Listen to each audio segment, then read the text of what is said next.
première fois que je réalisais un clip, c'était un grand bonheur de le faire. C'était fascinant. Et donc c'est une histoire que j'ai écrite, que j'ai réalisée à Los Angeles avec une super équipe. Et c'était fantastique. Et par rapport au morceau monteur et à la thématique du monteur et des différentes facettes qu'on peut avoir, les personnalités, ce qu'on montre, ce qu'on garde. Voilà, c'était une volonté de travailler autour de cette thématique-là.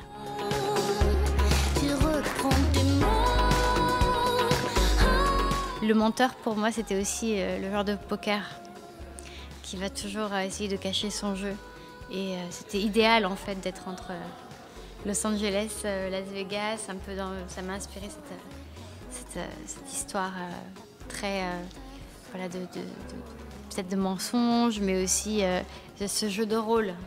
Voilà, et le côté fuite aussi.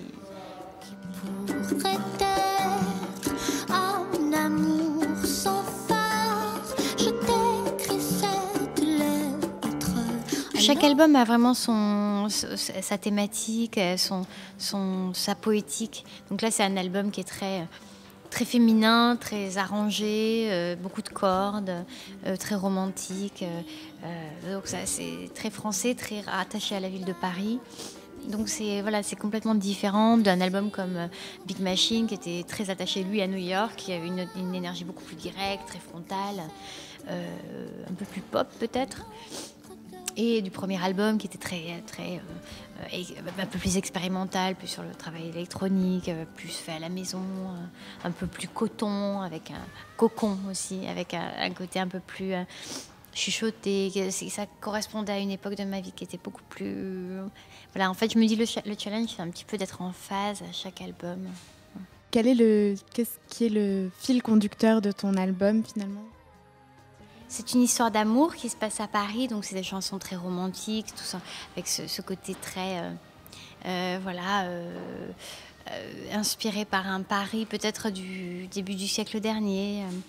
Voilà, donc avec toutes les météos intérieures qui peuvent être reliées aux sentiments amoureux, que ce soit l'admiration, la contemplation, le côté très contemplatif, les larmes, la rupture, le mensonge, voilà. Donc tout ça, un petit peu comme des météos intérieures, voilà, du début à la fin d'une histoire d'amour, voilà, qui se passe à Paris. C'est pas nouveau pour toi les francopholies. Qu'est-ce que ça fait de revenir cette année ? C'est toujours un grand plaisir, hein, à chaque fois, chaque édition. Finalement, j'ai joué plusieurs fois au Club Soda, mais j'ai aussi des souvenirs sur une scène extérieure ou au Spectrum. Je viens souvent à Montréal, donc c'est un grand plaisir d'être ici. Et là, ça fait un moment, alors je suis encore plus heureuse de retrouver le public ici. C'est toujours très bienveillant, très chaleureux. J'adore, ouais. Merci beaucoup. Merci beaucoup, au revoir.